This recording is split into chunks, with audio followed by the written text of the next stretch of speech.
Our story continues. Odysseus had never paid much mind to the interior of the guard building. It was just one of those places that he passed constantly, but since he had never been arrested for drunkenness or fighting, there was never a reason for him to have entered it. Odysseus felt entirely cut off from the world. A worn wooden bench acted as his chair, table, and bed. He had lived here for 4 days now, 2 of which he had been left all but unattended. His mind seemed to drift back to the farm. Crops needed weeding and irrigating.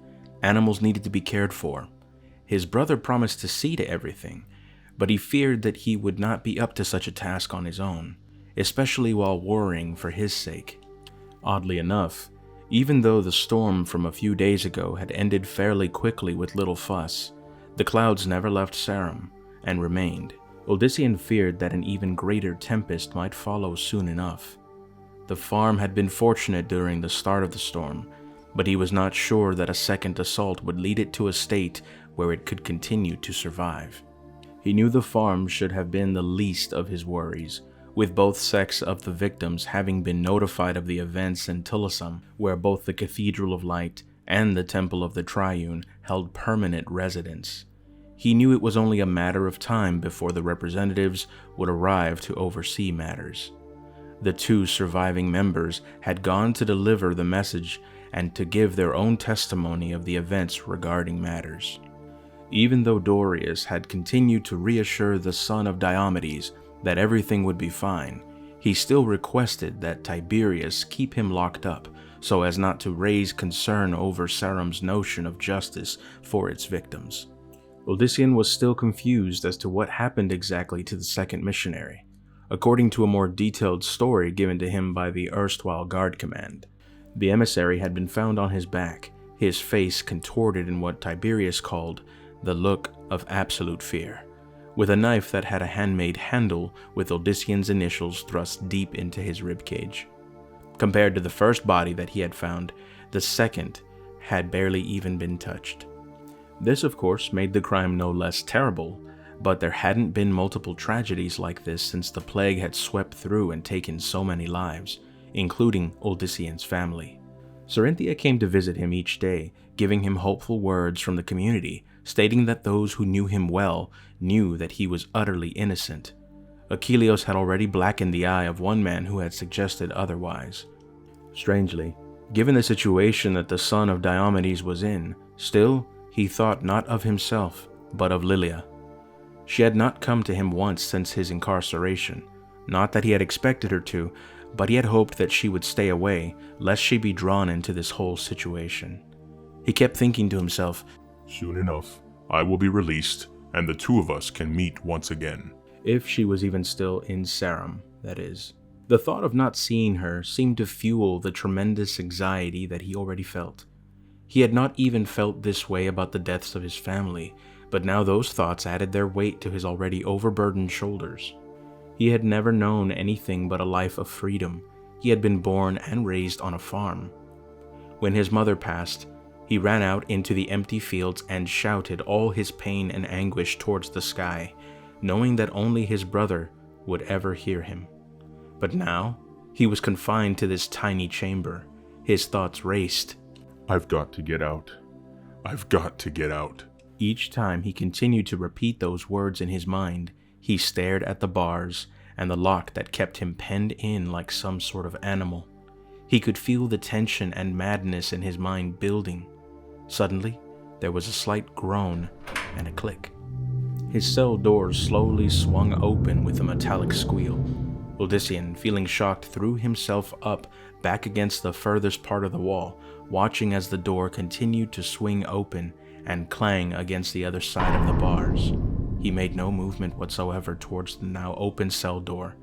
At that moment, the wooden door down the hall opened and Tiberius as well as 2 other men marched down the halls towards his cell. When he saw Odysseus' cell, the captain jarred to a halt. "What in the—" Tiberius said. Recovering, Tiberius snapped his fingers and 2 guards leapt into the cell and restrained Odysseus. He inspected the door closely. No scratches? No damage at all? Glaring at the farmer. "Search him. for anything that could be used for a key. The guards came up empty-handed, just as Odysseus knew they would.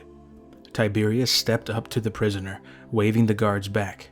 I don't like having you here, any more than you like being here, Odysseus. You may not believe this, old friend, but I don't think you any more guilty than I am for what happened to those two. Then why? This may only be Sarah, but I will run the guard here like it's Khajan itself. My father, he served in the guard there for 3 years, and then he ran things here. I'll dishonor his memory by failing in my duty. We do as decreed, however disdainful it may seem. While Odysseus could respect Tiberius's point of view, it did nothing to ease his mind. I just want this to be over. I've done nothing. And that will be proven. You'll see. Tiberius pointed towards the cell door, and then he moved closer to Odysseus and said, But that will only make things worse, gesturing towards the door. Quickly, Odysseus responded, I didn't do that. It just opened on its own. Tiberius, looking disappointed. I expected better of you, Odysseus. There's nothing wrong with that door. I checked it myself. I swear, by my father. Tiberius only frowned, shaking his head and stepping out of the cell. Tiberius gestured towards the 2 men who accompanied him. It was locked tight. Nevertheless, Tiberius checked it himself once again and verified by grabbing the bars and throwing his full weight into it. Leaning in once again, Tiberius said, Don't do that again. I might have to give an order that I would not like to see fulfilled. Just be patient, Odysseus. Odysseus, feeling baffled, only nodded in response. A guard came sometime later to deliver a bowl of stew and checked his cell door once again. As Odysseus ate, he pondered the events that led him to his current situation. He was clearly innocent, but he also wondered how the true murderer could have moved so swiftly. It had only been a short time between the moment of the first grisly discovery and when the cathedral's missionary had been slain. That fiend would have had to almost fly from one site to the next in order to grab Odysseus' knife from the first. He had ruled out Achilles as some possible madman. The hunter was not only too good of a man, but he was also a true friend. And he had been with Mendelm the entire time during the incident. Then who? He wondered. He heard footsteps down the hall, but these were much lighter and softer than those of earlier. Odysseus looked up and beheld the sight of Lilia nearing. I had to see you, she murmured. She seemed hesitant, fearing Odysseus would be angry for her disobedience. The farmer, however, couldn't be upset. He was just grateful that she hadn't fled Sarum and simply left him to his fate. You shouldn't be here. I couldn't stay in that room any longer. This is wrong. It's happening all overs again. What do you mean? Lilia, pressing herself up against the bars of his cell. He put his bowl down and went to her. He felt the need to crush her in his arms in order to comfort her. He felt as if she were the one in terrible danger, not him. She continued. You were kind to a stranger. Her hand reaching through the bars to touch his. A stranger with nowhere to go. Do you know why? Because of the game between the cathedral and the temple. The what? Her eyes shifted to his, their magnificent beauty seizing his. He wanted nothing more than to drown himself in those eyes. The game. This is all a game to them, with the winner being the one who survives. They will let nothing and no one stand in their way. And the one thing that both despise is a heretic. Odysseus, not liking the direction of this conversation. What do you mean, Lilia? Lilia, glancing back at the doors that led to the cells and then back at Odysseus. This has all happened before. With my family, we had influence and wealth, both of which the two sought for their own, but we rejected them publicly. And then our world turned upside down. There was violence, the burning of a minor temple, and many of the faithful injured terribly. The fire spread to other buildings nearby, afterward. It was somehow found out that the tragedy had been of human making, and that my family had somehow been tied to it. Odysseus, feeling shocked. All lies. Lilia had quickly added, even though Odysseus hadn't suspected by any stretch of the imagination that Lilia or her loved ones had anything to do with such horrors. I believe you. Go on, he added. While we had rejected them, there were others, far more powerful, who had embraced one or the other sect. Accused without true proof, my family was nevertheless stripped of everything, and my mother and father dragged off, never to be seen again. My brother, he was sent to the dungeons, and my sister forced to wed one of the cathedral's most prominent supporters. A similar fate was intended for me, but I took what money I could, and I fled the city. Odysseus, with a look of realization. And that is how you ended up in Sarum? No, not at first, but certainly not in the company of those serving the very evil I sought to escape. Lilia biting her lip. I've told you so much. Now I suddenly fear that you might think that I might be responsible for what happened to you. Immediately, Odysseus shook his head. That's hardly possible. This was done by someone much stronger and certainly more monstrous than you could ever be. It makes more sense that they would suspect me. A dark thought occurred to Odysseus. Tell no one of this. They might think that I did it on your behest. Lilia, putting her hand over her mouth. I did not think. Never mind. It would be best if you leave and don't come back. Things will be all right. Lilia interjected. But they won't be. I heard them at the inn. There are inquisitors from the Cathedral of Light arriving tomorrow, and someone hinted that peace warders from the Temple of the Triune will be here soon after. It's happening just the same as it was with me. Odysseus, feeling jolted by the news. No one had told him that inquisitors and peace warders would be coming to Sarum. They were the arms of justice for each of the two sects, acting as both judge and guards. It was true that this involved the slaughter of their own, but where Odysseus was concerned, there was hardly a need for that element or level of response. Odysseus, lost in his own thoughts until Lilia said, We made the mistake of letting them act before we did, Odysseus. You cannot let that happen. They will twist everything around, so that even when you are innocent, your guilt will be obvious to all. You have to stand up to them. You have to speak out defiantly, as you have always done. Your friends will rally to you, I know it. Neither the cathedral or the temple will be able to use your hatred of them against you. Odysseus, stammering. I... There were points that he would have argued, but they seemed to fade into nothing by the arresting beauty of her eyes. You must do it, please, for our sake. Without a warning, the noblewoman pulled his face to the bars and kissed him. He was at a complete loss of words. Lilia's face quickly turned scarlet, and she fled the area soon after. But Lilia was right, he thought. The inquisitors and peace warders would be looking for guilt, not innocence. He would stand up for himself and do his best to leave them disappointed. As Cyrenthia neared the guardhouse, she pulled back out of sight of Lilia as she passed. She had no reason to do so, but it was likely due to jealousy in what to her had been a ridiculously short time. Odysseus had fallen for the blonde-haired woman. Lilia, through appearance alone, had been able to do what Cyrenthia, who for years had often hoped of being able to do.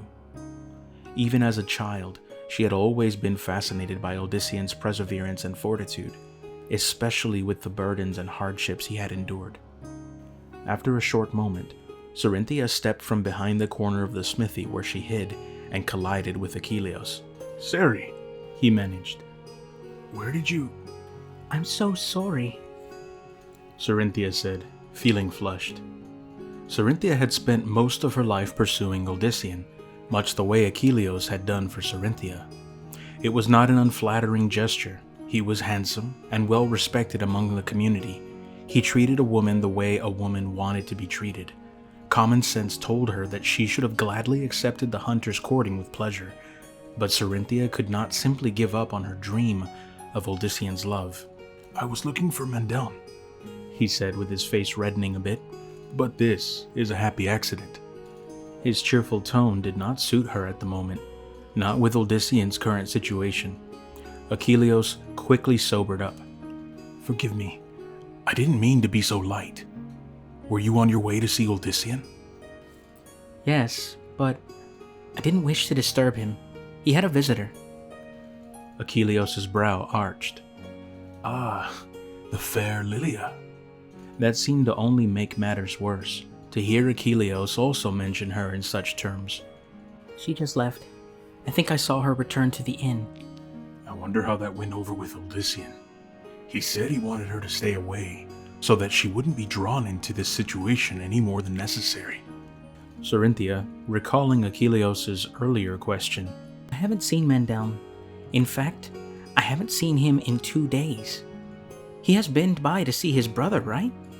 "Not since early 3 days ago, from what I know," the hunter replied.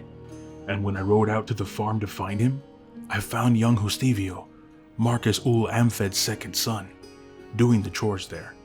He said that Mendeln paid him for the work without explaining where he planned to go." Cyrenthia could understand why Mendeln might have left the farm work to someone more competent, but not being by his brother's side, that struck her as strange. "I worry about him, Ceri," Achilles continued. "I doubt that he can imagine a world without Odyssean, which is not my way of saying that Odyssean is in any danger of being condemned for those awful crimes. No, I'm only speaking of Mendeln. He hasn't been the same since that day." It could be that he's with father? Cyrenthia suggested. I haven't been there since the morning. Achilles' gaze shifted elsewhere. "Perhaps, I wonder," shaking his head. "You should go on with your visit with Odyssean, Ceri. I'll find Mendeln soon, I'm certain. You just don't—" His mouth snapped shut, and his eyes now stared at a disturbing sight in the distance. Cyrenthia already knew what it might be. A black-dressed woman followed his gaze. A party of riders now reaching the edge of the village strode in confidently, as if they owned all they surveyed. There was no mistaking it. Glistening silver robes, crested helmets with golden armor, and with an almost sunburst gleam to them, even without the insignia set on the center of their armor. It was unmistakable, the Inquisitors from the Cathedral of Light. All of them seemed similar, save for the lead rider, whose thick gray mane was draped by a golden hood, following with a shimmering cloak. The party numbered a dozen at least, a number that both startled and gave alarm to the onlookers.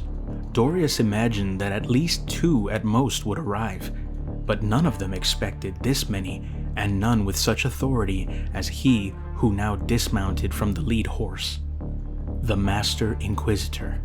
He seemed to survey Sarum as if questioning if this backwater place could actually be his final destination.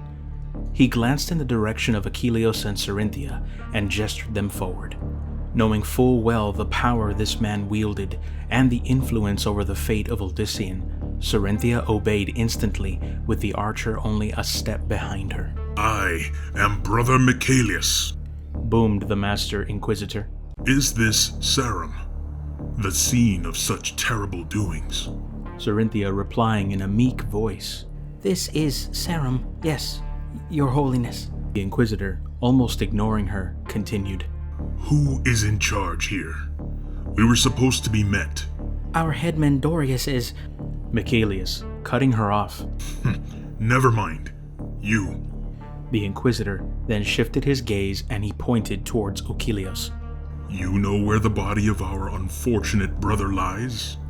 Following Cyrenthea's example and bowing as he said it, Achilles replied, I believe I know where he's buried." The Master Inquisitor frowned. Achilles quickly added, It's been several days, Your Holiness. Both bodies had to be put to rest or else they, well, you understand." The Master Inquisitor spread his hands. "Of course, my son, of course. Lead us to the grave, then." Achilles responding, With all due respect, Your Holiness, it would be best if Master Dorius or Captain Tiberius led you to The Inquisitor simply cut him off. We are here. They are not. We shall speak with them at first possible opportunity. And the barbarous heretic, too. Cyrenthia, bristling at the name used to describe Odysseus, she wondered how they might have gotten to that impression to begin with, and she began to say, Your Holiness, Brother Michaelius simply walked past her as if she were not even standing there. The rest of the Inquisitors began to fan out as if preparing to attack Sarum. In truth, the dozen Inquisitors appeared more than capable of winning such an outnumbered battle in the small town of 200. It's this way, Achilles continued. Several of the nearby villagers gathered in lieu of the arrival of the Inquisitors and Michaelius's loud booming voice. The Master Inquisitor would occasionally wave and nod towards them in a pious manner as he strode commandingly to the burial site. As they entered the village cemetery, Cyrenthia felt as if the very spirits of the dead all stood hushed around them. A dank stone wall, waist-high, surrounded the grounds, broken in areas here and there, speaking of some neglect. It was not difficult to find the bodies, as they were the only fresh graves in the area, but separated far from the rest. Michaelius gestured to the pair of shovels set next to the wall, and two of his armed escorts immediately went to retrieve them. The Master Inquisitor gestured to Achilles, and by way of that gesture, the trailing Cyrenthia. This will be far enough for you. This is now a matter for the cathedral alone. The Master Inquisitor moved towards the grave with the marker intended for the Cathedral of Light. He went down onto one knee before the marker and ran a gloved finger over the symbols. Muttering what Cyrenthia thought must have been some kind of prayer, almost immediately the Inquisitor pulled back his hand as if a group of scorpions jutted out from the ground in great numbers, his face now more grim than ever. He leaned forward to the grave once again, this time removing a chain from his neck that had been hidden by his robe. The golden medallion in the shape of a sunburst with a gemstone that seemed to glisten despite all the cloud cover. The cleric once again muttered for a moment over the same location, and again he drew back his hand, seeming aghast. Who has done this? Who dares such sacrilege? Achilles, feeling confused and looking at Cyrenthia for an explanation, the Master Inquisitor stood straight once again and pointed at the grave. You, by your garments and that bow, I gather you must be a huntsman. That I am, Achilles replied. Then you have a practiced eye. Use it. Tell me what you see. Achilles moved forward towards the grave. Look closely, demanded Brother Michaelius. Cyrenthia watched as Odysseus did just as Brother Michaelius had. A short moment after, Achilles also jerked his hand back from the symbols. This was all the proof the robed figure needed just to justify his suspicions. Yes, you see it also, do you not, huntsman? Cyrenthia, wanting to move forward to get a better look, was quickly blocked by an armored Inquisitor guard. Perhaps a small animal, perhaps, Your Holiness? Sarum is, after all, surrounded by woods for... The Master Inquisitor hissed. This was done by no animal. Michaelius glared in the direction of Cyrenthia, somehow thinking as if she knew the answer. Who was it? Who has done this? Your Holiness, was all that Cyrenthia managed. I don't understand. Achilles trying to intercede. She couldn't. The Master Inquisitor's arm cut sharply through the air as his imperious eyes looked down at both of them. I will say this succinctly and clearly, and only one more time. All the other Inquisitors suddenly shifted positions and changed and surrounded the pair. Who has desecrated the grave and the body of our murdered brother?